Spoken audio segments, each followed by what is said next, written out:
On today's episode, we sit down with Brett Evans. Brett grew up in the North End of Halifax and at the age of 19 became the youngest real estate agent in Nova Scotia. Brett was able to learn the ins and outs of the business world and after 4 years left to start his own company in the cannabis industry called the Canadian Pro-Cannabis Group. The organization's main goal was to connect patients to cannabis-educated physicians who could provide them with information and resources on cannabis. Now, Brett's main focus is on the Doobtool, a cannabis accessory he invented that allows you to properly transport and prepare cannabis products anywhere. Brett hopes the Doobtool will help end the stigma and misconceptions that surround cannabis use and users. The future looks bright for Brett as he continues to move forward with his business and improve upon his incredible invention. Listen in to hear it all. I was the same old me with the same old blues. I was the same old me with the same old blues. I was the same old me with the same old blues. We are very excited to sit down tonight with Brett Evans. How you doing, Brett? Good. Thank you for having me. Oh, well, we're excited to have you sit down in the studio. You come by way of the North End Halifax. I do, yes. The one and only. Short distance away. Yeah, we're pretty much there. Ben would potentially argue against that, but I'm central. North Central. I haven't picked a direction.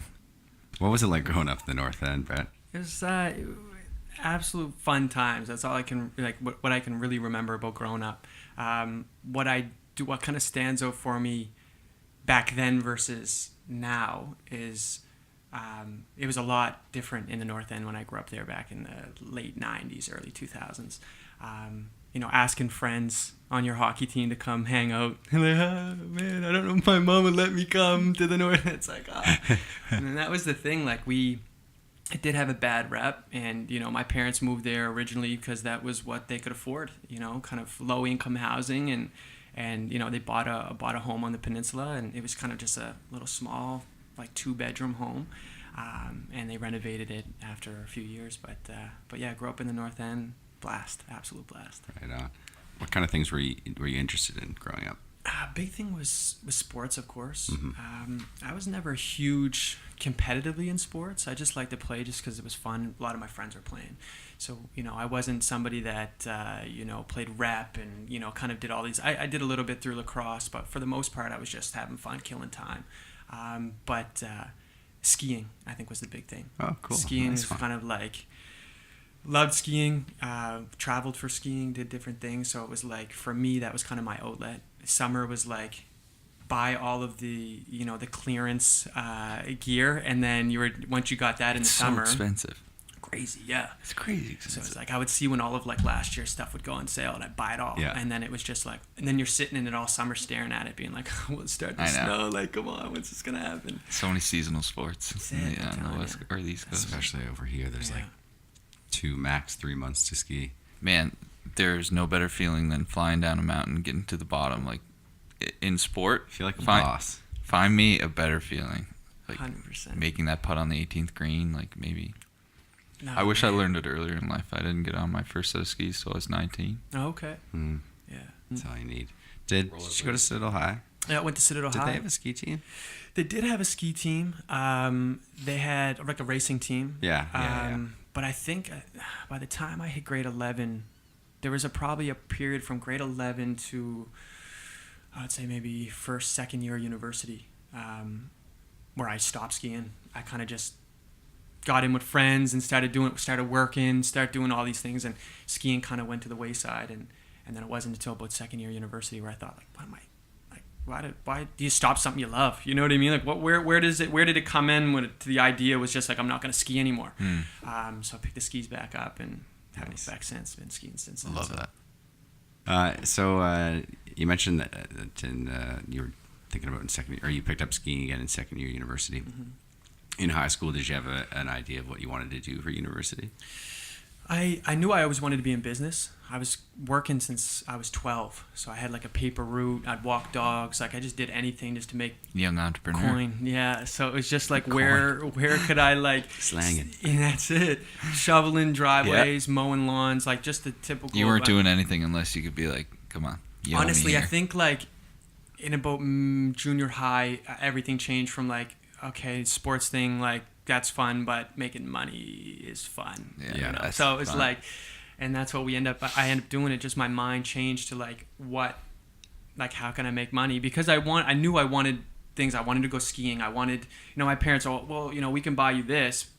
I kind of wanted that one, you know what I mean? And I just knew my parents couldn't get it for me. So listen, I'm gonna go. I'll get it myself, or they'll do, we'll pay half, you pay half type of thing. And so Make it easy for everyone. that's it. And so I went out there and been Hustled. chasing it ever since. Yeah. Yeah, for That's sure. great. For Okay. sure. Did you ever have a paper route? I did not. What about shoveling snow for your neighbors? Yeah, but Yeah? that's just Decency. yeah. You don't not see that decency, anymore, But that was though. just No. like the two. Like that was such a Next good one. hustle. That was a like gold mine. Right. Kids don't, and I mean they would see a kid, and they'd look at their driveway and they'd be like, "Are you sure?" And I'd be like, "Yeah, no, I can do it. Like, give me X amount of time." And then you would always get like more money because the they just saw tips. this kid out here. Like just like if a kid knocked on my door today, you just hook him up with whatever you could because Right. he was out like not playing video games, but out like shoveling to try to make money. Good for you, kid. Yeah. That's how Totally. the landscaping started for Yeah. myself. Like I was cutting my neighbor's property, and my cousin had a couple lawns at that time, and then together we combined to make like 6 lawns. But then it was just like, if we tackle this accordingly, like we'll be able to scale up, and like there's lawns on either side of the lawns that we're taking care of. So it was just kind of like the neighborhood started talking. Before you knew it, we had over 100 lawns. That's it. Like Wow, that. 100. Wow. With anything, you just look at it like, what's the strategy to do this the best way? That's how I kind of look at it. Like, okay, I remember trick-or-treating. And I was like, game on. Like, this is not about getting candy. This is about how much candy can I get, And so we always used to head down to the Hydrostone because you could hit door to door to door to door. You didn't even have to walk out on the sidewalk. You just jumped over to the next platform. Bang, bang, bang. So what's the strategy here? Like, I feel like everyone You has know? like a little lesson like this that they can look back on. Like I have a similar one with parallel parking. Oh, yeah. Well, the goal is to get in between 2 cars, but I was like, how can I do this the quickest to get like out of here? Like, how can I rip in without doing like a 6-point turn or whatever that's called? Like, how do I maximize my time with this? Similar to what you're saying with the trick or treating. Like, how can I get the most candy And as that's opposed it. to like just getting candy? like, yeah, it's like should be sufficient enough for a child to just get a bag of candy, But it was like, no, like I'd sit down with my friends, like I was that guy, Yeah. Sit down and be like, okay, guys, this is what we're doing.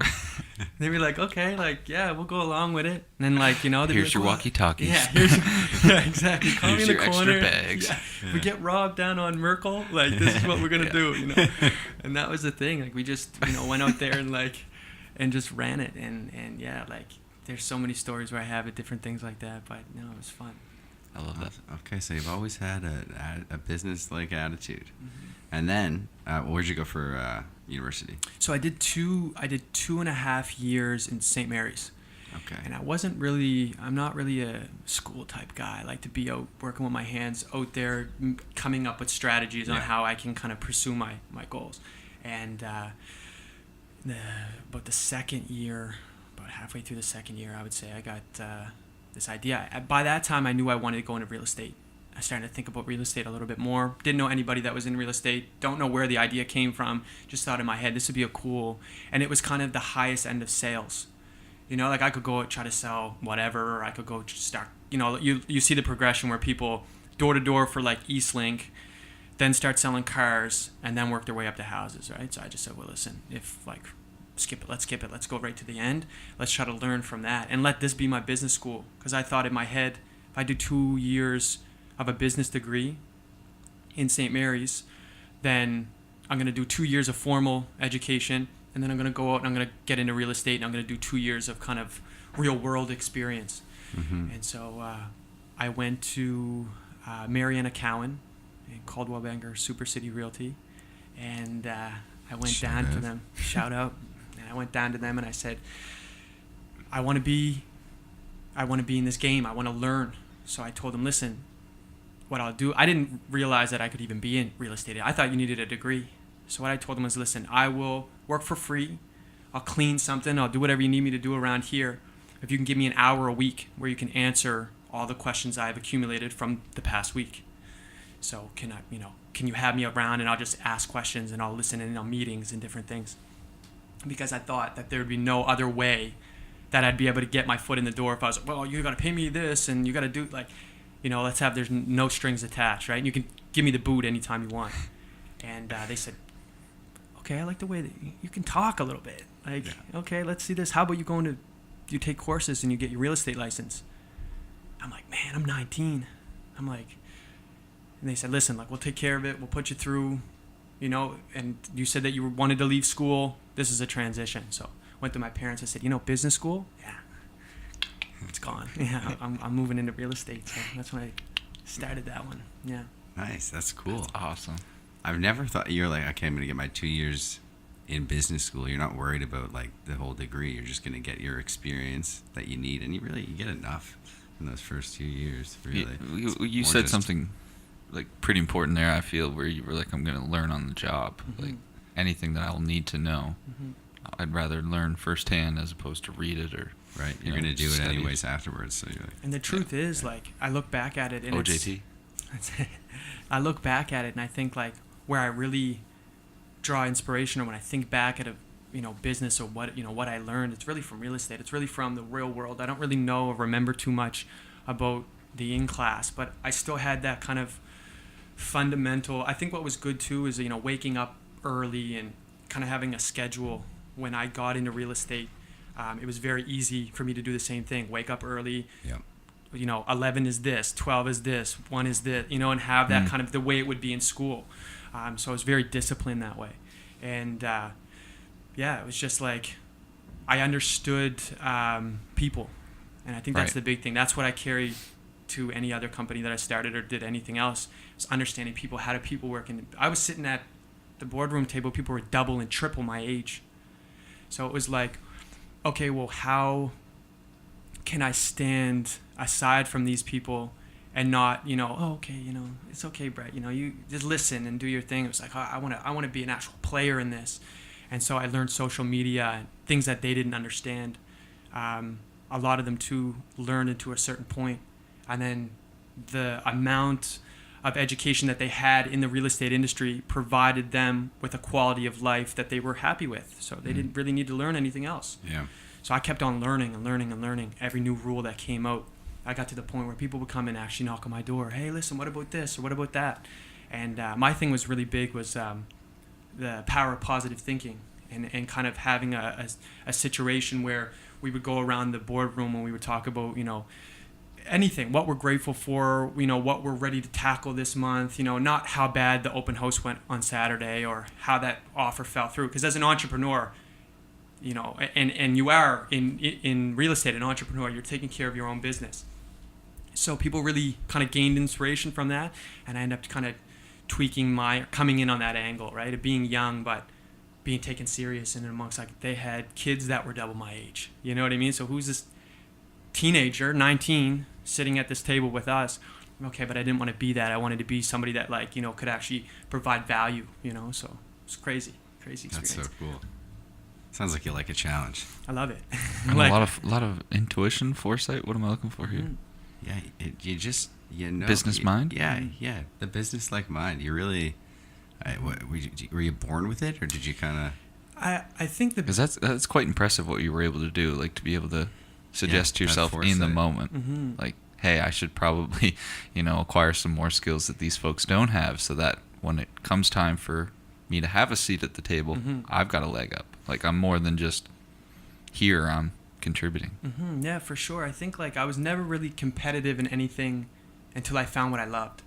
And I don't even look at it like competitive where I want to be better than you, but it's just I want to be here. You want to be the best you can be. Best I can be. You might be better if you set those standards or do whatever.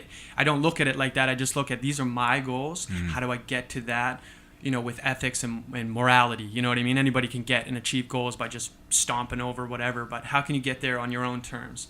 And so that was a big thing for me, was just even at a young age, knew that, I didn't come from a family of connections, and, I didn't really have that. It was just like, okay, if you want to go out there and get it, you got to figure out a way to get it, and it's not going to fall on your lap. And if that means work for free, you work for free. And that's why I always said to them, I'll work for free as long as you can answer X amount of questions on Friday. And it was just, to them, they were like, no, let's get you into real estate. You know what I mean? Let's do this. I didn't even realize I could get my license. So I went into school and got my license and was the youngest realtor in the province. Yeah. 19 That's years such old. an honor. That's really I'd cool. love to drop that. I just feel like, I was the youngest at this. Did you have that on your Yes, you card? suck. No, I wish. But the thing is, kind of a double-edged sword, because it's like you're young in an industry where people want to see experience. But I think what I did was I just came out with, when it came to experience, or people, you're kind of young, I'd say, just whatever questions I can't answer now, I'll answer for you in 24 hours. So whatever you say, and then I'm like, I don't really know, I can guarantee within 24 hours you'll have the answer to the question. And so that was it. Like, I would do, if people were doing 2 open houses a week, I wanted to do 4 open houses a week, so that I could have just double. I needed that experience, you know what I mean? Like, they are experienced by doing 2, then I have to do 4 if I want to catch up or get to the level where they are. So that was the type of thing. It was my life. You ate, slept and You were breathed hungry. real estate. Hungry. I Yeah. still am. Yeah. That's awesome. So you did that for about 2.5 years, you said? would have been around 3.5 years. 3.5, okay. Yeah. And So I got in. You're 22, 23 now? Yeah. Well, now I'm 20. No, not now, yeah, but in at this the point. story. Yeah, Yeah. at this point I was about 22, 23.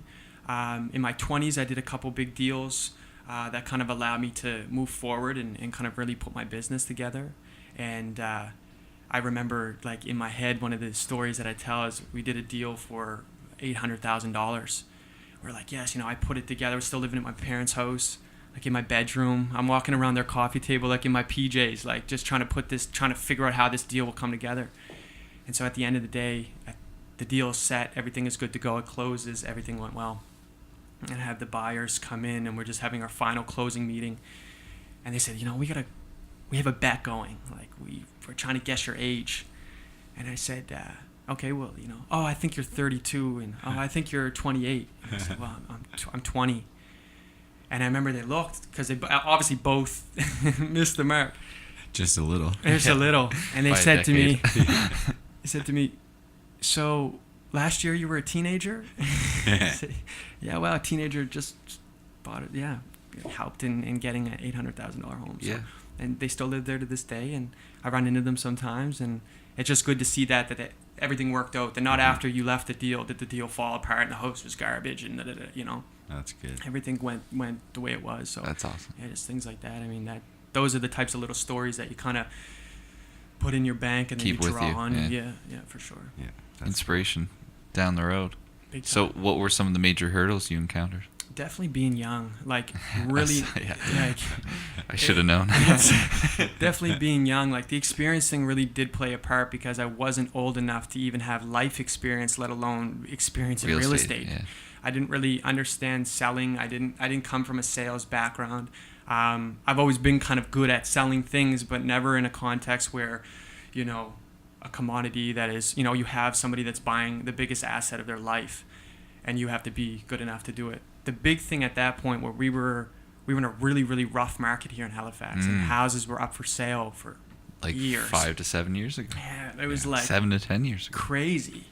And so what we were able to do is I was a buyer's agent, so I helped buyers, which was good because it was a buyer's market. So you could go into a home and just come in confident and strong, because if we were just on to the next home, where they are in the home that they're in, they have to sell that home, Yeah. And so it allowed me to kind of understand, to build the confidence, I think, is a big thing. Like, to know that you're walking in there and you have just as much, idea and understanding of what needs to be done as the person that's sitting across the table as you, and not being psyched out at the fact that you're 20 and they're 50 and you have to negotiate a deal. A lot of the times they never saw you, so they didn't know how old you were. You would come pick up the check and they'd be like, holy smokes, like, how old are you, man?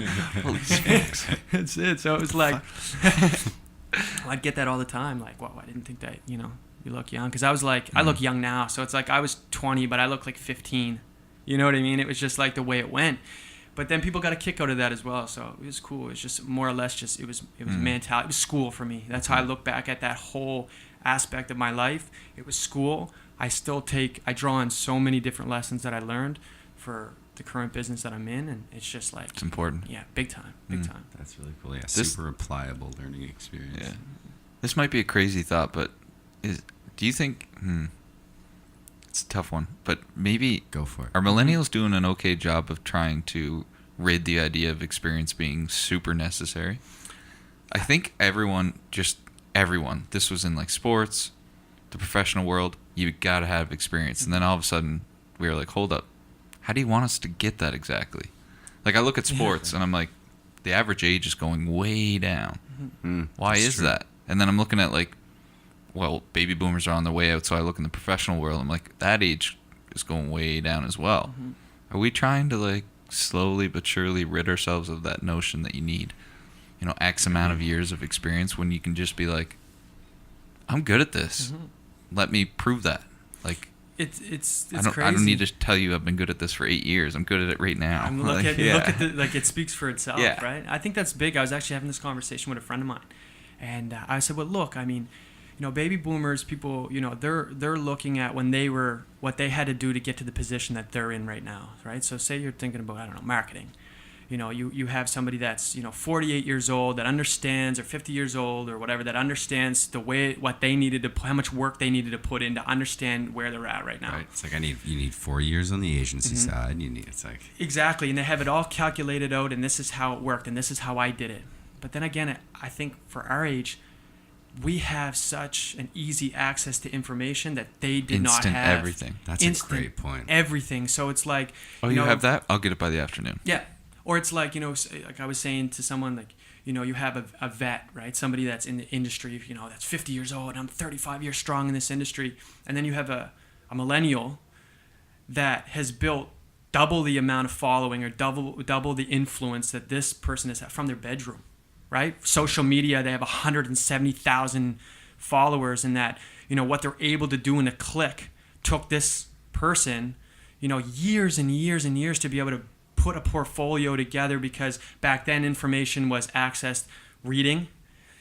You had media, but media was controlled by whatever, whoever the powers that be that wanted you to listen to certain things. And then, unless you went to, I want to learn about marketing. Well, New York's the place to go. Okay, I'm going all the way to New York so I can really learn from the best. Like we can jump on YouTube and have like one of the best, marketing, Gary Vaynerchuk, like sit there and tell you everything that you need to know.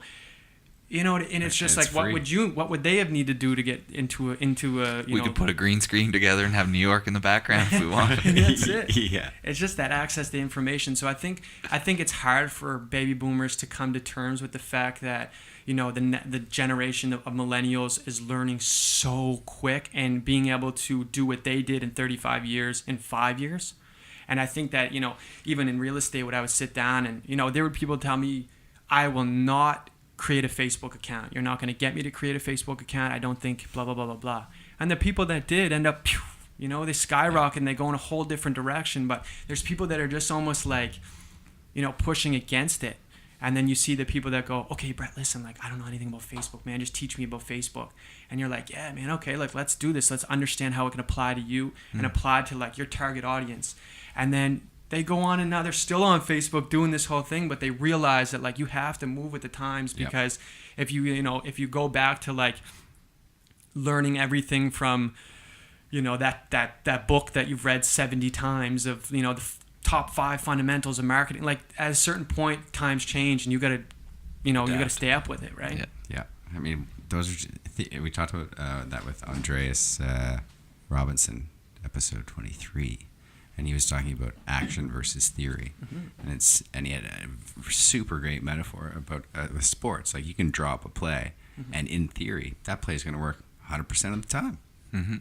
But in action, that's not how it goes. Exactly. And so you're never going to really know how things work until you put it into action. And that's it. And I think what millennials are lacking on if I could see anything or understand anything, is that we definitely don't have the mentality to kind of start with what we have like baby boomers did, right? Baby boomers came from a generation that didn't really have much, right? Their parents came from, the Depression era, what have you. They preached to them saying, listen, like a world war can start and you can have everything taken from you at a moment's notice. So I'm going to teach you as a baby boomer to go out there and get it. Go out there and get it. Now, there can be things said about, how baby boomers have went out maybe have got it a little bit too far, and, the greed kind of plays into these big corporations and the things that you see now. But I don't know if millennials really have that.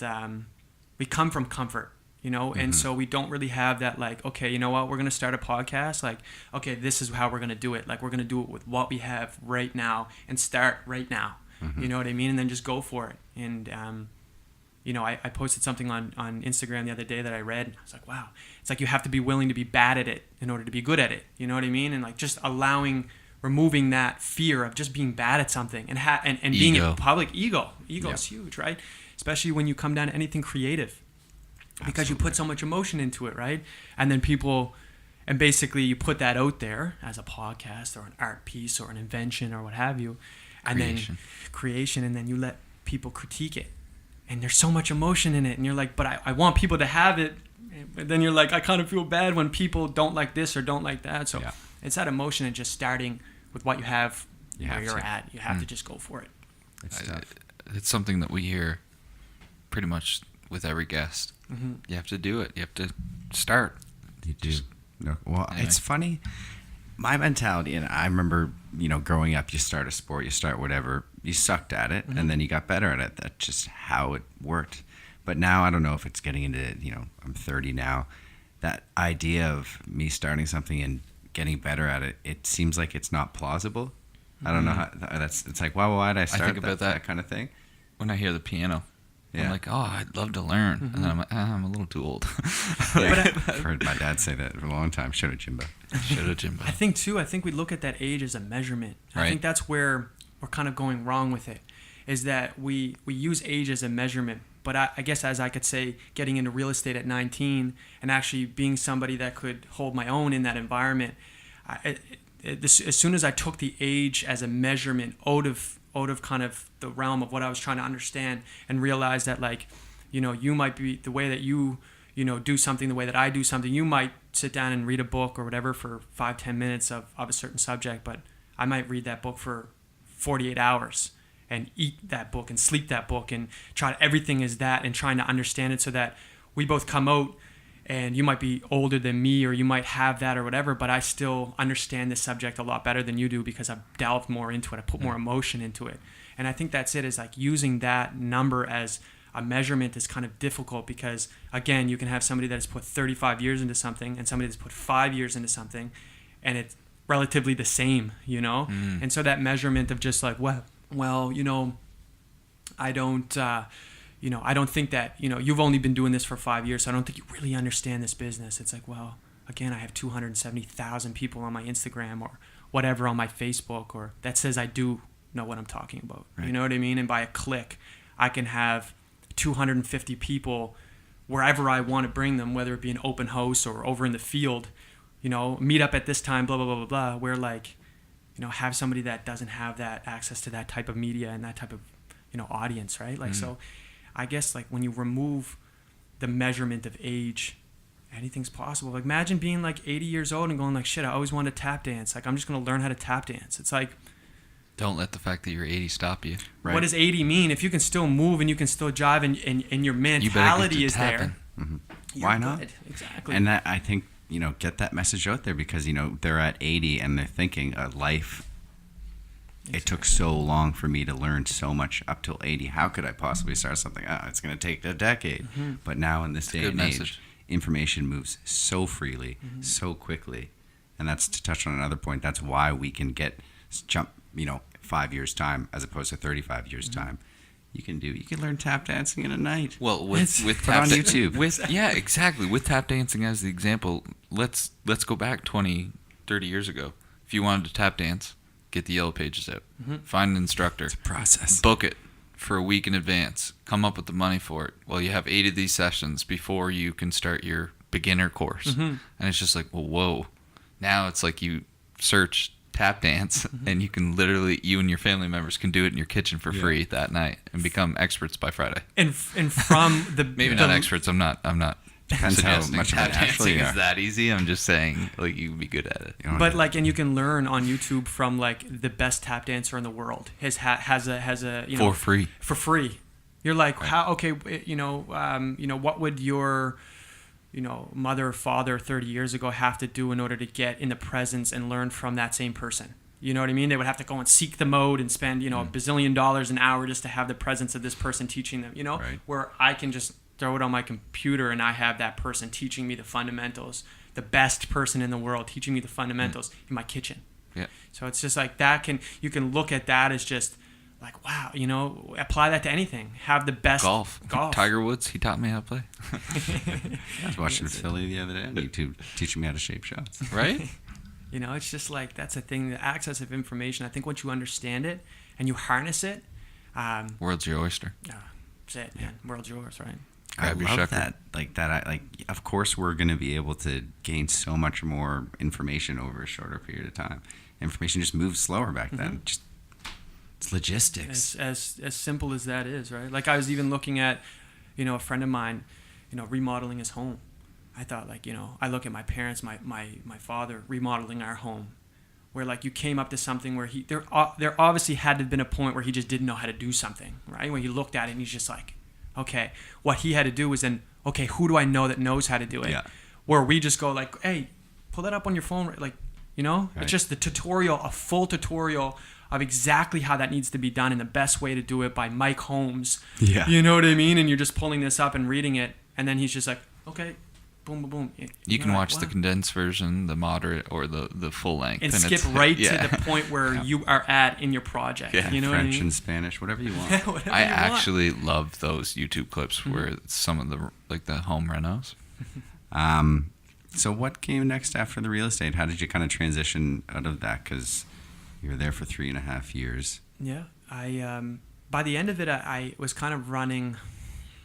I was running in a certain aspect of real estate, which is the referral aspect of real estate. So An the market advocacy got program. That's it, and the industry, the market got really, really bad for many different reasons, but it got pretty horrible. And so I thought, if houses aren't selling and buyers aren't buying, then what aspect of this could I be in so that I can still run in this industry? So I said, okay, well, let me understand the referral game. So what the referral game is that if you came to me and said I was moving out west, I would get you in contact with a realtor. They sell a home, I get X amount. So that's kind of what I ran for a little while. Kind of letting your future business work with your past business. Exactly. And it was like, who have I connected with in this time to make this work? And so what I understood at that time, I was getting into cannabis at that time. I was trying to understand I was diagnosed with arthritis basically throughout my whole body when I was 7, diagnosed with juvenile arthritis.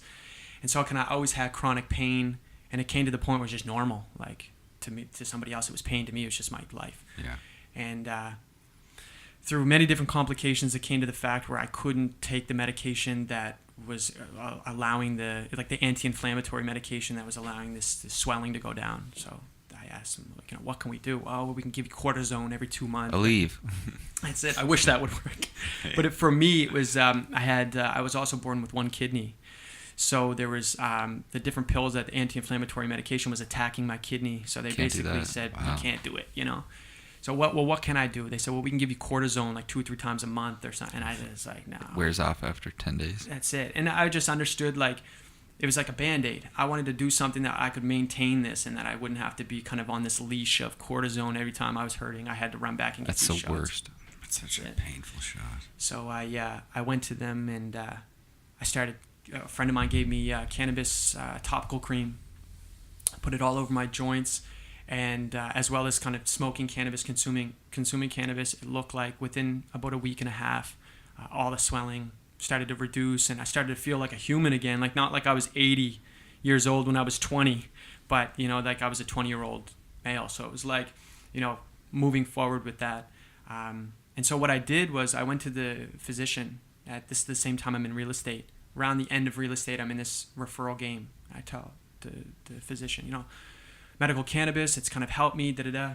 This is back in 2014. They're like, listen, pal, like, don't come here talking about that at all. You're barking up the wrong tree. You're barking up the wrong tree. Like, I'm not just going to... You can't smoke it either. That's it. It was kind of this block. So I kind of got the gears rolling, and it was, I like to think... Wait, 2014, where'd you get the cream? The cream was illegal, basically. Yeah. So somebody just made it. A friend of mine made it. Okay. Yeah, it wasn't. I made didn't. it. I was like, yeah, where did you get it? Cream. Yeah, I didn't order it in or anything like that. At this time, it was still. Now, at this time, medical cannabis was legal in Canada. Mm-hmm. Yeah. So then I looked at it and I thought, okay, if I'm in this position where I can't get any information on cannabis, how many other people are in this position? How many other people in Nova Scotia are in this position? Because there was no clinics here at all that were willing to talk to anybody about cannabis. And then at that same time, Colorado went legal, and I thought, the states needed to do it one time, and then the whole rest of the world's going to have the ability to do this. So I know it's coming. At that time, Stephen Harper was still Prime Minister. And what I thought was, well, listen, okay, I got an idea. How about I put this organization together called the Canadian Pro-Cannabis Group? And what we do is we connect patients to cannabis-educated physicians that are willing to not only prescribe them cannabis and get their licensing, but just provide information and resources. And so what I did was I took that same referral structure in real estate and I just applied it to cannabis and applied it to the medical cannabis program. And so at that time, not a lot of people understood what we were in. We were in the regulatory system under Health Canada. It was called the MMPR. And not a lot of people understood the MMPR. How do I become legal? How does this work? So what we would do is we were mobile. So we would go around to different people. A lot of these patients couldn't leave their homes or didn't want to talk about cannabis outside of their comfort zone. Well, we'll go to you then, or we'll go to the library if you feel comfortable at the library, Tim Hortons. And so that's what we did. And we would go in and we would talk to these people and say, okay, well, what do you have? And people would, cancer, the spinal cord, Parkinson's, like just everything. I just want help. A lot of them were already consuming cannabis illegally, I guess. Mm. And I just want to do this the right way. Air quotes. And so that was the thing. So they wanted to understand how they could become a medical cannabis patient. So what does MMPR stand for? I think it was marijuana for medical purpose regulations. So back then they called it marijuana, which is like something that has changed big time. Everybody calls it cannabis now, and all the rules are cannabis. Yeah. Before that, there was a set of regulations called the MMAR, and we were really revolutionary when we came out with our first kind of federal medical cannabis being federally legal in Canada. We came out with the MMAR. What that did was allow you to grow. So you were able to grow yourself depending on the amount that you're prescribed and what that designates into plant growth. And then you were able to designate somebody to grow for you. So what you had was these legal grows of one person having a whole house full of cannabis, but it was all legal because he grew for 4 different people, right? When I was getting out of real estate and starting this company, this organization, we switched from the MMAR to the MMPR. And the big switch on that was you're not allowed to grow anymore. So there's a big kind of stink about that of just, why can't I grow? And this is my legal right and all of these different things. So we were there to I look at it, there was 2 companies that were doing what we were doing in all of Canada. And I think now there's like 85 to 90 that follow that same kind of, structure that we did. Yeah.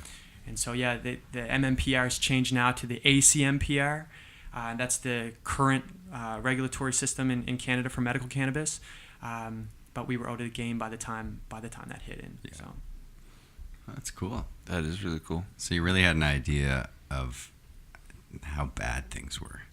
I saw it firsthand. I was just like, I like to think that opportunity is a mindset and not something that is or isn't. I can look at something and go, holy smokes, this is the biggest opportunity I'm ever going to have in my life. Somebody else might look at it and go, it's nothing to me, right? So I looked at it and thought, this is big. Medical cannabis is starting to happen now. Recreational cannabis is just going to start happening. And then you started to see a lot of the statistics coming out of Colorado. And it wasn't, when cannabis goes, because they went federally, recreationally cannabis. Not everybody was zombies, stoned, everyone's stoned, everything was crazy, like this. Dorito sales were through the roof, but. And that's it. And the thing was, it was just like, it wasn't the plague that people thought once cannabis went legal, everything was gone to shit. What's the worst that could happen? and they saw the statistics, right? And it was just like, they saw the statistics and said, It's not doomsday. So Did I you thought, guys watch that movie on Netflix, Grass is Greener? I saw it started on it. there. I didn't see it. I didn't check I it out. watched it. You guys should watch it. Yeah. Yeah. And It's so- actually a lot more informative than I would have given it credit. Yeah? Based on like Snoop Dogg on the cover, but That's it, 100%. And Hey, that's you it, should you're have Snoop. still in now, right? the Dog Father. The dog father. But Sorry, yeah. I kept interrupting you guys. No, it's all good. It's just, it was just kind of, I wanted to get in. How do I get in? What can I do right now to start? And basically I thought, well, listen, if I take this structure of real estate and the referral system and I applied to cannabis and I applied to patients. So what we did was basically we connected you to a physician, and the physician would give us a referral fee. And then we would take that same patient and we would bring them to what they call licensed producers. And that was the people that actually would sell you, that were designated in Canada to produce and sell cannabis. So then we would take that same patient and we would say, okay, we work with these 3 licensed producers, or if there's a licensed producer that you have in mind, I'll contact them for you and get you guys connected. And then we would take a referral fee from that as well. And so, It's a great model. so, and that was the thing. I understood it, And the big thing was I already had the idea for the Doobtool already created by then. And what I wanted to do was say, you know what, let me enter this industry and I can build a database. That was the biggest thing. I could build a database and build the capital I'm going to need to launch this next business. And that was kind of like, it was just a vehicle. I knew it was going to phase out at some point because clinics were going to start popping up everywhere. And so it was like I knew that there was a start and an end to this. And I was hoping it would end, because if it ended, then I knew I was on to the next project, which I really wanted to. Some good intuition on this one, eh, Mark? Right? Yeah. And yeah, A lot of foresight. Guy knows what he's doing. takes everything from one thing, brings it to the next, As onward and upward. most good entrepreneurs do, honestly. Anyone that we've spoken to has excelled at applying what they previously learned. It's so smart. Like that particular job, position, gave you a view at the innards of the system, who the cannabis user is, everything. I mean, you essentially did your marketing for your next business. Everything, right? I launched because I knew that it was a research. cannabis company that I wanted to launch next. So I knew that anybody I'm dealing with, any companies I'm dealing with, like it's all in the same realm. And then I knew another thing was kind of crazy as well, is that it was like, when is there a time in history when you can actually see the start date of a new industry? So I knew I had until once Justin Trudeau, this was when he came out and said this is what he wants to do and he's going to make it legal at this point. That was the thing, is like, okay, I know when the gun's going to go off, right? So I have until from right now to that point to create whatever I need to create. So when that gun goes off, I'm already standing at the line, and then I'm not just starting when that gun goes off, but I'm already You're ready. at the finish line. Yeah. You're still Everyone having else- breakfast. yeah. I was still having breakfast. I was still in bed. So that was the thing. And it was, I was high from the night before. Just kidding. Now you're Wake not. and bake. That's it. So yeah, I guess in when we started to phase out, it was good, because when we're phasing out, that means that there's more outlets for people to get the information. The biggest thing was the information, right? Like you have that, your heart is involved because you want people to understand how to get this legally and how to actually, use this to ail whatever they have, right? How can they use this as an alternative medicine? And so it was almost a bittersweet moment in the fact that like this is kind of ending for me. This chapter of CPCG is ending, but yet ending it means that there's more availability out there, and now you see like 2 or 3 clinics in the city that have popped up. So Yeah. Right. Wasn't the end of the book, just the end of the chapter. just the end of the chapter, man. The next chapter was going to be a lot more sweeter for sure. I really Juicier. Juicier, man. Yeah. So what is that next chapter? Take us there. Yeah, so the next chapter basically was Doobtool, and I had this idea, active lifestyle. Let's hear how the idea came to be. Yeah, so I was a cannabis consumer with an active lifestyle, I guess, if we want to look at it like that. I liked to consume while I was hiking and camping and at the beach and everything like Functioner. that. Skiing Functioner, right? into the woods. Skiing, Oh, it's the 100%. best. Why wouldn't you? Amazing, Yeah. Remember that day we had up there? I'm looking at course Mark I right do. now. Wentworth. It was a great day. And that's the thing. So I looked at it in 2 reasons. I looked at it and said, like, I consume cannabis with an active lifestyle, which is almost an oxymoron when you understand 100%. cannabis. And, you're supposed to be like eating pizza, playing video games if you consume cannabis. Getting lost right? in the Dorito bag. That's it. Elbow deep. I can remember the first time someone asked, they were like, wait, did you get high before you went for a run? I was like, I don't know how I would do it otherwise. Like, Exactly. it makes sense to me.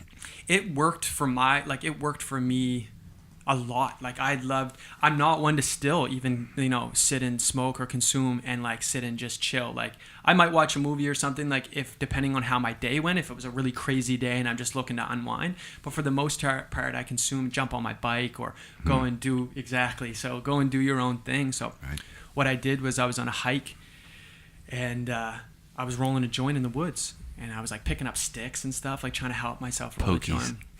I had it all like busted up on my leg and like, the wind's blowing and stuff. And I thought like, I'm going to go home and I'm going to buy like whatever the multi-tool would be, like the Swiss Army knife for cannabis, like whatever that is, I'm going to go and buy it when I get home because I need something like this. Went online and just didn't see anything. And I said like, even if I were to see one, then like there's only one other one to compete against or to go to understand on how it is. So if I was going to design it, how would I design it? And I had, it was Christmas time. It was like 2013, 2014. I was somewhat in real estate at this point, trying to figure out how I was going to launch this next company. And so I was home alone. My parents were gone to Cape Breton. They were gone doing their own thing. My girlfriend who was living with me, she was gone. She's from Mexico, so she was in home in Mexico. And I was just kind of by myself. I didn't have a tree or anything. Like it was just a somber time. So I got to put my mind into something here. And I took a shoebox that I bought. I got shoes for Christmas that year. I took a shoebox and I made my first prototype out of duct tape, cardboard, and an old cell phone case. And I said if I was going to do this... Do you still have the prototype? 100%. Oh, yeah. It's in a glass case. And I just draw on it for inspiration. Like I look at that and then I look at like... Where you've grown. All my racks of product. And it's just like... This is what, this is the measurement. This is how it should look. Yeah, so... And then I put it all in back in the box and put it up on the shelf and said I don't have the time, money, or resources to even start. Like I have no product development skill or I don't know manufacturers or anything like that. What I do know is I have this other idea, and that's the Canadian Pro-Cannabis Group. And I'll have this be a vehicle where we'll not only make the capital that we'll need to launch Doobtool, but we'll also build the list of the network. And then we can launch off that. So that's and the next step was just starting that company. And I started that with a logo. That's so smart. Awesome. So you were just excelling in the R&D phase. Yeah. Just kind of getting your customer list even. Just trying to understand it, right? Yeah. Because there was nobody that really did understand it. It wasn't like, okay, well, like look at this person that has done it and watch how he did it or she did it. But there was nobody it wasn't an industry yet, right? There was no like blueprint. You were coming up with the blueprint. And you would do something. There was a lot of failing. Like if I can like make that kind of a big point. I failed every time. Anytime I did something, I failed at it. And it was just like, okay, don't do that next time. Sounds like business to me. It was like a roller coaster of emotion, man. But Yeah. it just depends. It comes down at the end of the day to how bad do you want it, And are you willing to fail 1,000 times? Because that 1,001 times when you make it. And I always think that even today.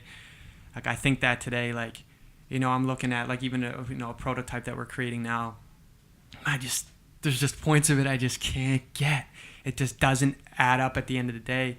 But I always think like, okay, listen, like we're on our 60th now, man, we're going to get it in 61, dude. I feel we're going to get it at 61. And then 61 goes, but dude, I feel like 62 is it, And I'll just do that forever. Call that crazy, insanity. What's the definition of insanity? Doing the same thing over and over again, expecting different results.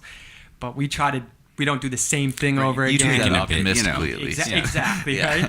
And like, well, yeah, exactly. With some optimism to it. So it's like, is it really insanity at that point? No, you're doing it with a smile.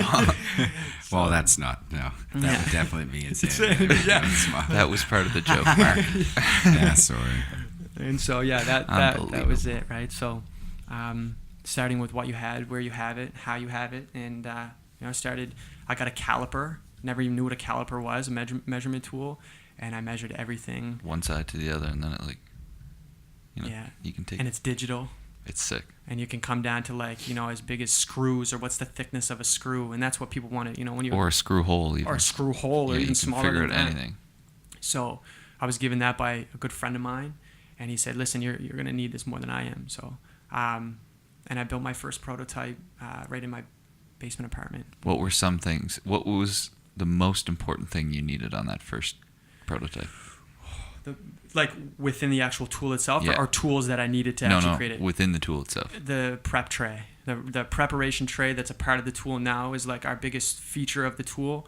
And that was, I wanted to come up with a tray that was easy, because what happened with me was I was on hikes Wind. and I'd be busting it up on my leg. Your worst enemy. Boom, all of it gone. And you're not picking that up off the ground. It's gone, it's gone. So I thought, okay, I need some type of rolling tray, but the rolling tray itself needs to be multifaceted as well. It can't just be like a piece that that needs to work 2 or 3 ways. It's like, again, it comes back to real estate. When you're building a tool, every inch of the tool has to be maximized. It's real estate. How big is the tool? How much room do you have? And what can you put in each thing that's going to maximize the functionality of the tool? And so one thing has to do 4. And that's the biggest thing. So it was just like as multifaceted as a person's day is, and you're like, walking, and then you're here, and then you're at the dog park, and then you're going, and you're doing all of these things. Like, I want to make sure that you have a tool that can't just, allow you to take dabs, but can also, do anything else that you need it to do, right? So, and we're not there yet, but we're, it's the goal, and it'll be the goal for the next how many products that we come up with. So, awesome. Do you think there's always room to improve? Always. If you love it, is like for an inventor, for a creator, always. Like I look at what I put out now, and I was struggling with this point when we were putting out the first version 1, I guess, and I was like, man, like you're nervous to be critiqued on it. You have a lot of emotion in it. You're the only one in the world, so you're trying to put this product out there and trying to understand what people think of it. And then the founder of Twitter came out and said, like, if you're not embarrassed by your first go at something or your first, product, then you started too late. You know what I mean? And so it was like, and that was it. It was like, I had to understand that, like, I'm going to be embarrassed, and that you put it out there because I've already created the 3rd iteration of the tool that people are seeing now, but not realizing that you're seeing this for the first time, that I've developed this for 2 years. I've seen this 2 years. I know what's not so good and what's great. And so it's like, I've already improved all of the things that I needed to. So my mind is wanting to get that 3rd iteration out, like, 3.0, but just dealing in the present time with Doobtool Original, the first version of it. So there's always room for improvement. And if there's not, then maybe you have to, I think there's room and improvement for anything, whether it be, mentality, whether it be, yourself, working on yourself. There's always room for improvement. And as long as if you're somebody that is looking to achieve the best possible outcome, and you're always looking to see what's the next thing I can do and how can I make this better and how can I make myself better. Temporary satisfaction. Yeah, definitely. So off the pod earlier, we were talking about it's not so much what Doobtool is or what the product is, but the why behind it. Mm-hmm. So what is the why behind Doobtool? So the why is kind of the strongest point of our business, and it's what defines who we are, what we do, how we do it, everything. So the why is ending the laziness around cannabis and just ending the stigmas around cannabis that have been kind of spread through the media through the 80 years of prohibition and the Cheech and Chongs and the Pineapple Expresses and all of these things that when somebody looks at a cannabis consumer, you are X, you are a hippie that sits at home all day and smokes weed. And it was like, whoa. Okay, hold on a second. I knew I didn't fit into that category. I might look like a hippie, but I don't, I consume on the You're go. You're hip, but not a hippie. And so the thing for me was like, I really wanted to make sure that I can almost have the Doobtool be the catalyst for when you look at this tool, it's adventure. It's outdoors, it's on the go, it's beach, it's kayaking, it's, camping. And so that's, like I said before, that contradiction of everybody thinks cannabis is one thing, but yet it really is cannabis consumers, everybody, whether it be the old woman down the street to the athlete, so it's our why is ending that stigma, providing content and providing our tool to kind of show that stigma is ending, whether it be an adventure tool. Mm-hmm. And so it was like, that was very important to us. What we did was just, we worked on what we did, and we love that people love what we were doing. But why is really strong because, and like I said before, we believe that like if you focus on your what and you're only as good as your, like if you focus on your what, you'll only be as good as your what. So if you're looking for brand loyalty and you want somebody to really like, sink their teeth into your brand and really, fuck with you all the way through this long journey of this brand new industry, then we really want them to be sold on our why. And you know what, these guys represent me. I'm not like a lazy stoner, and I've been called that my whole life, and now I can come out and say, you know what, I consume cannabis, and just like you like to have a drink, I like to have a toke. And this tool allows me to do that in the most coolest places ever. So it's like, that is our why. We want people to really focus on that, and so that if you come out with, the minute you come up with your why and it's just not the best on the market, all your audience has gone to the best one in the market. But that's not the way it is. They want to sink down. You know what? This isn't the best, but we love why these guys do it and what they represent. So we're going to stick with these guys, and we know that they're going to come out and they're going to listen to why we don't really like this product or like this version. And we're going to, we know that if we tell it to them, that they'll listen and they'll come up with a better product, right? Yeah. It's genius. Yeah, it resonates a lot more when a brand aligns with your ideas. Mm-hmm. That's what Nike tries to do a lot. Mm-hmm. Better understand your why, otherwise no one else will. And that's like, you can't say it any better than that. You know what I mean? It's just like it was very important to come up with a why. The why was missing for so long when it came to cannabis. And I thought, you know what? When this industry is so new and we're coming out, there's not a lot of missions. A lot of people are just focused on getting the product right. So if we came out early with our why and trying to understand that, and we can kind of take advantage of the fact that, the media has just done a shitty job of kind of, depicting the normal cannabis consumer, that we can come out and say, you know what, like this is kind of, this is not the only, there's lots of people that like to be, like to relax and, smoke a joint in the most typical stoner-esque way. And that's fine, but not everybody's that way. Mm-hmm. And that this is a tool and this is a brand and this is kind of a reason or a mission of why we, are and why we do what we do. So, if you're with it, then it's great, and if you're not with it, then that's great as well. We're just trying to do our best with the way that we want to run our company, because at the end of the day, it's our choice. That's a beautiful thing about being an entrepreneur. It's your choice on how you want to do something, right? Yeah. So. It's well said. It's yours. We used to always have these inner struggles with our peer group or our friend group, I guess. Why do you need to smoke? Like, why wouldn't we smoke? Like, why wouldn't we enjoy ourselves during this activity? Like, it just makes it all that much easier, better for us. So we definitely understand where you're coming. Yeah, nature. We can see where you're coming from. The tool would have been quite handy. Yeah, you're telling me. We pre-rolled. Yeah, for That's sure. Yeah, you had to. And then if I'd be going on canoes, and it's like, oh, you better put that joint in like five Ziploc bags. That's it. Like, where do I put it? Right? Yeah. Where do you put it on my life jacket? Well, I'm gonna fall in. Go in. I'm going in. And you're worried about the joint, right? You're not worried about struggling for your life in the water. I got that. I got that part taken care of. Yeah. I want the joint. And that was the thing. Man. It was just like, how could I make a tool that that really worked for the outdoorsy type person that likes to consume outside? And I just thought, well, what would I need? Like, I am somebody that would buy this. So like, what would I want to do, and what would I want to see?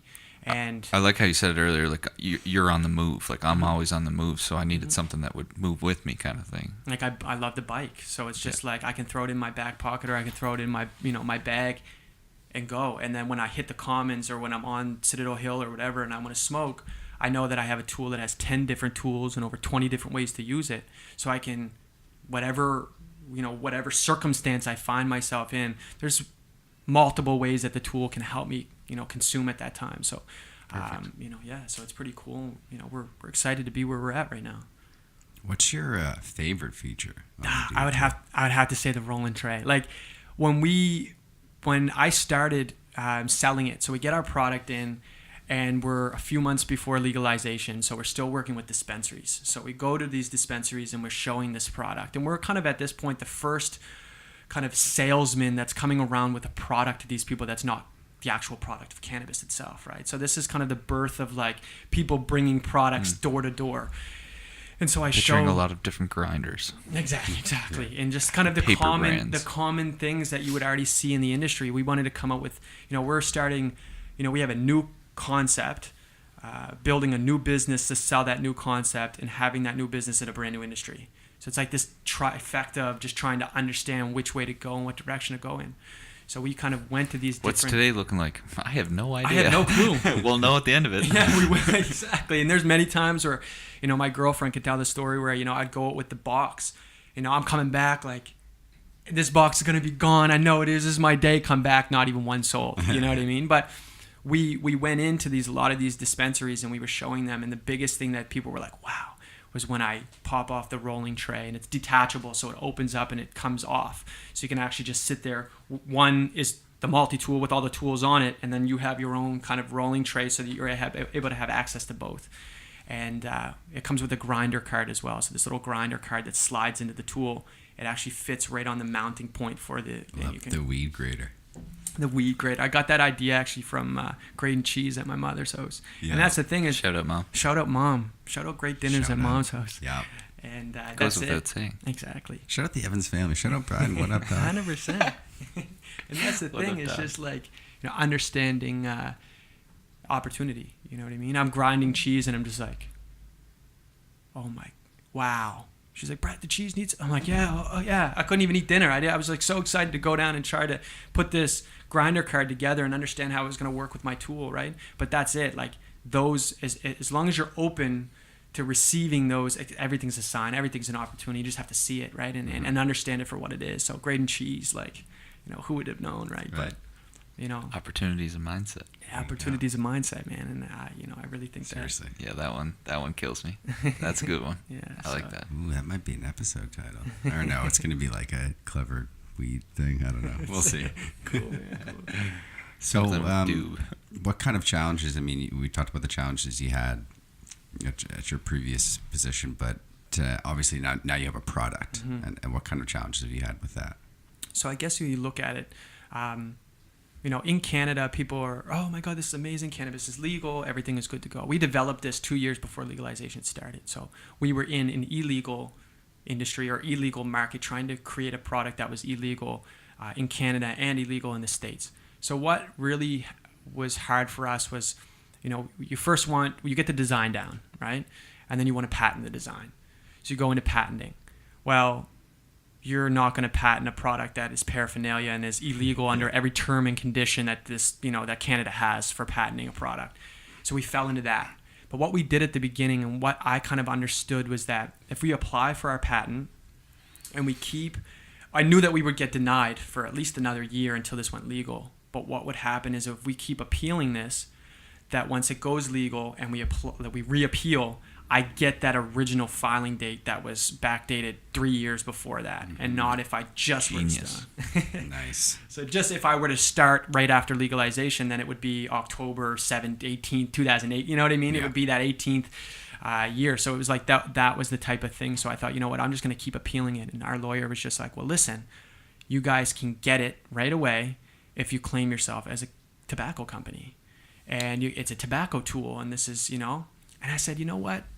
I don't want to do that. I want to be in the cannabis industry. I want to be one of the first products in the cannabis industry, and that the design of the tool is not meant for tobacco at all. It's meant for cannabis. So they already come in cigarettes. That's it. Like everything is ready. So like let's do it this way. So they said, okay, you're crazy, and you're going to spend a lot of money doing this, but it was well worth it. Now we've backdated our patent so far back so that we're ahead of the game before people were even ahead of the game starting at the time in which cannabis went legal. So somebody would be starting on in April or in October or November, and we were already trying to start 2 Octobers before that.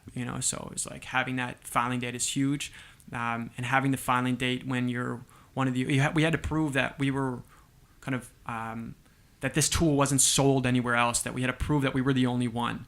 And we couldn't find anything in the world that came close to our design and our tool and our functionality. So I think that was pretty cool, understanding what we had, and that like some kid in the North End just like racked his. I had no product development skill. I had nothing. I learned as I went. I'd call manufacturers and I would learn what a manufacturer needed by talking with the manufacturer and him telling me I need this. I say, well, I'm gonna Google that. I don't even know what that means. Let me get my recorder here. Yeah. I just sit there with books and I would just call up manufacturers. And so one manufacturer would say, okay, well, are you looking at, an OEM design, and, what type of polymer do you guys need? And, are we looking at aluminum molds or steel molds? Like, aluminum molds, question mark, steel molds, question mark. Like, I didn't know, right? So then I would call the next person. Good question. We're like, yeah. And so they're like, listen, you have no clue. You're not even in the position to call me yet. So I would learn all of those, and then I would call the next one. And he'd say, OEM design, the aluminum mold, and I would have the answer to them. And then he would ask me a whole set of other questions I had no clue about. So then it just did this.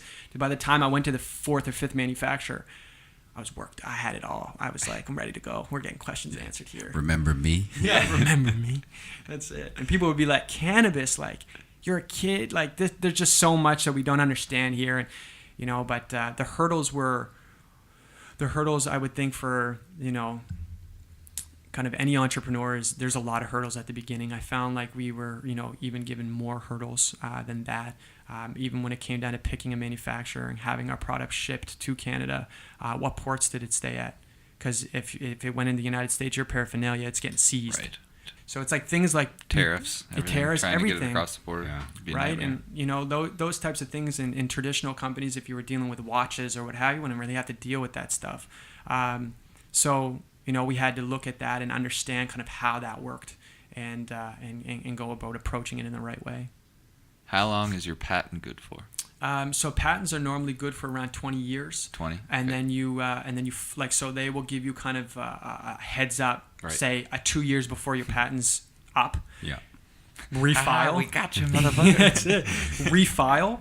And then you'll be good to go for when it'll just renew, it'll just carry over. So okay, right. we have multiple patents on the product as well, because there's actually then no one can really they can't get in that. Year. Then people do. There's businesses that are created to understand your break in your patent, because there's a breathing period as well. So if your patent expires, you have like something like 6 months to then do a bunch of paperwork and everything, Reapply. but you can get it back. And so you see that a lot with trademarks and different things. But there's people that are actually watching, right? Like when Nike, like big companies, says you hold it for ransom basically. If I have it at this point, now you're going to pay whatever it is if you're a big company to get that back, right? Yeah.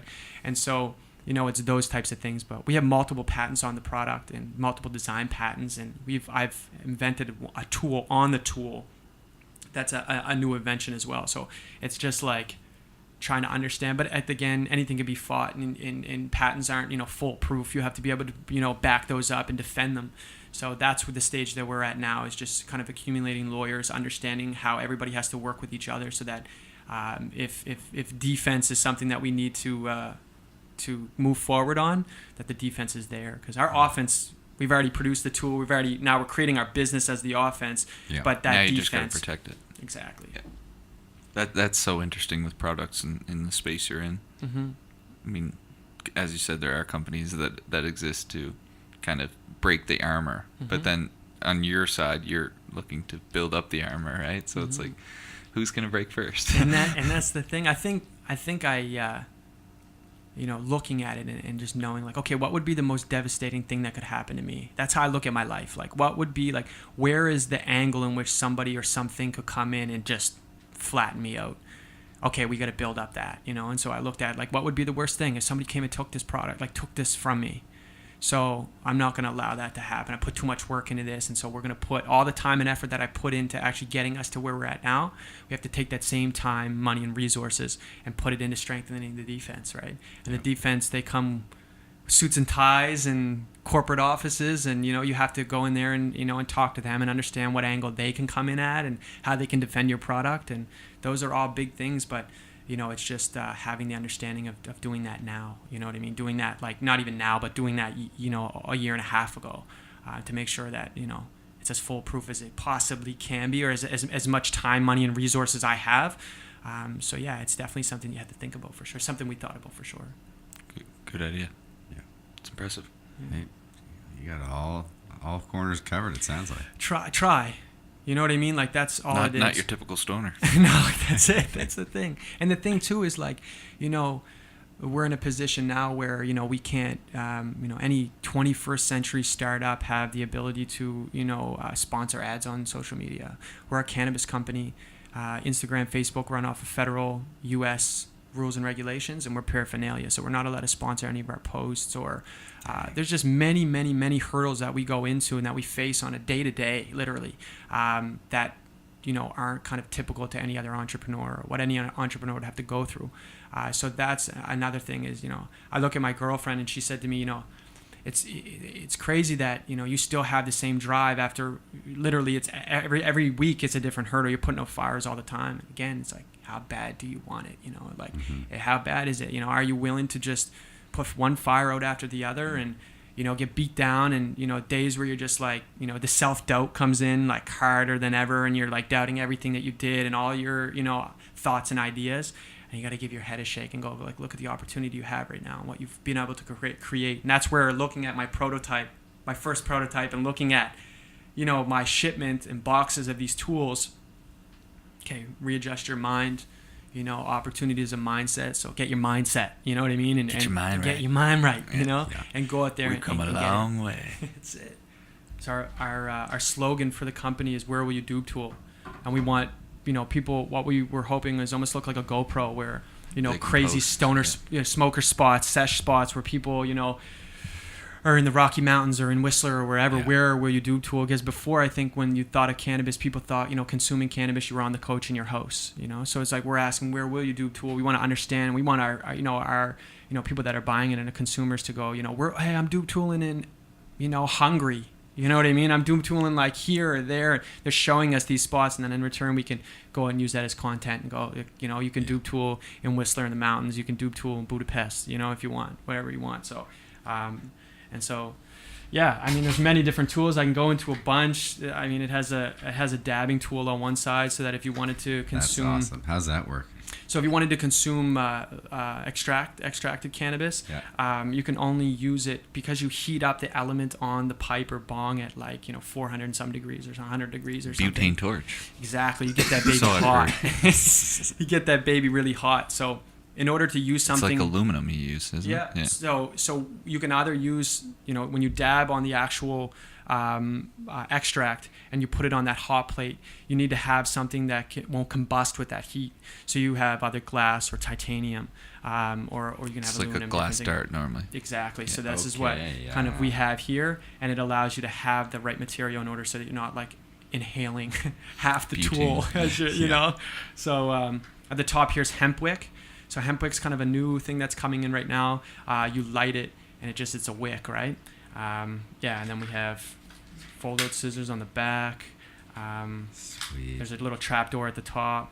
It has like brush, poker packer tool, roach clip. Everything goes back in. Everything falls right into the front cover, and then it all goes into a smell-proof case. So you put everything back in. It fits everything, and then you're able to put it all together. It's a really good idea. Take it on your next adventure, and it just sits right in there. And we've thrown it in water. I've thrown it in kind of everything, and there's many times where that's how R&D is just chuck it off the balcony and see if it breaks, or what breaks first. So those are the types of things that we went through. But looks a lot better than my Vans glasses case. Exactly. Yeah, seriously. Exactly. Yeah. It works. It does the job. It does the trick. Kind of. Yeah, for sure. It's not nearly as good as the Doobtool. No, not at all. No one was claiming that. No.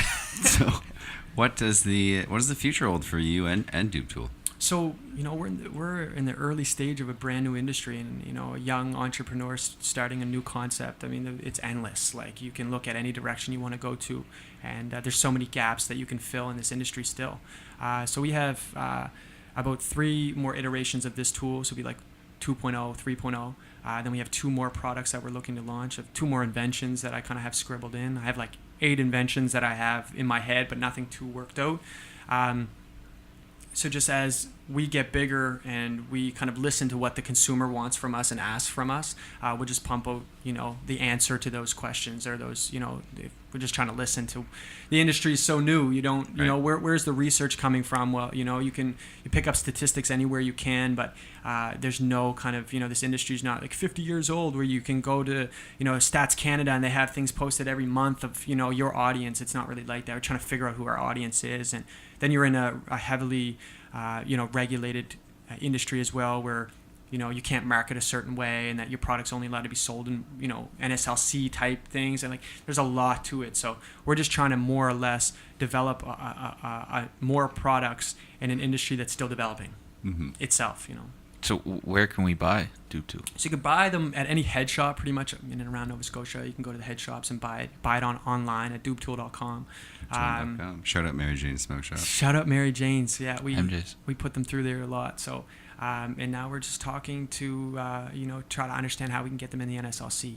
And I think I work. Are they selling any products other than cannabis? Yeah, they sell a few cannabis accessories. Okay. They want to keep their accessories down so that the private market, that aspect of the private market, can really handle it, like a Mary Jane's. They want to make sure that Mary Jane's is still doing their thing.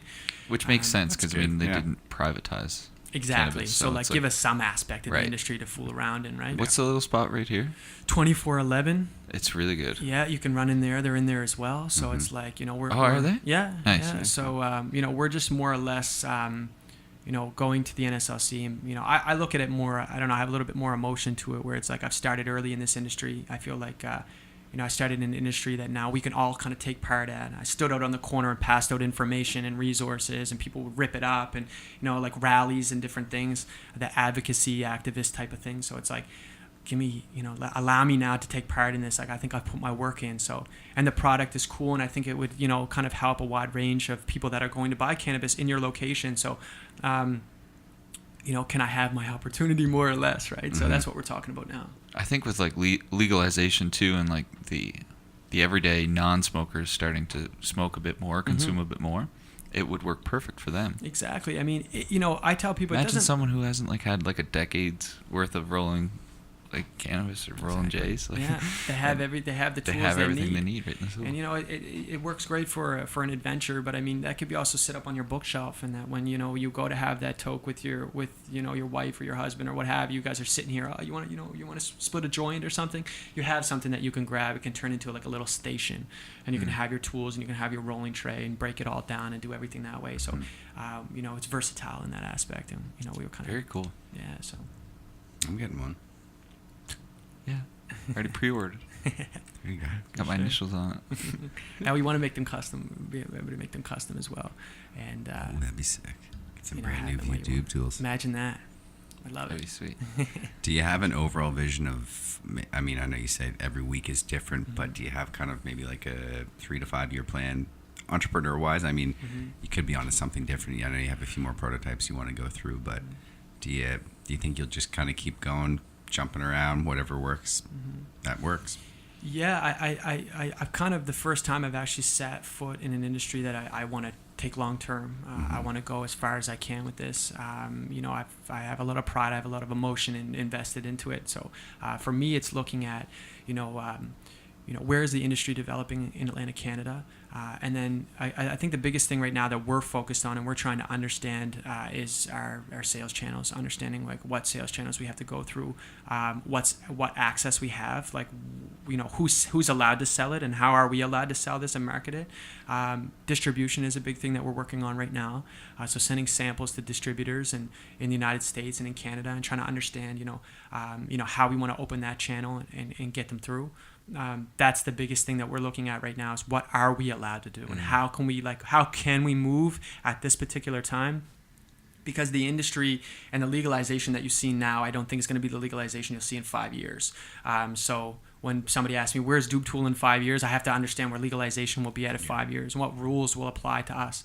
So understanding marketing, understanding how I don't even know where we're at in 5 days. That's it. Or literally, our business strategy changes with emails. Like we'll get an email and it's like, okay, guys, we're going this way.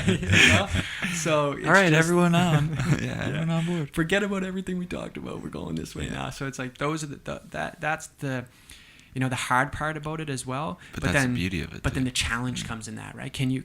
Are you that malleable? Can you mold with it, right? Can you move with it? Like, will this kill you? Will this end the game? And it's just like, shit. Like many times I thought we were done. Like I sat back and normally my thing is like, I walk Point Pleasant Park. So if you see like a beaten path through Point Pleasant Park, it's from Brett trying to come up with an idea to keep this baby going, And I love that park.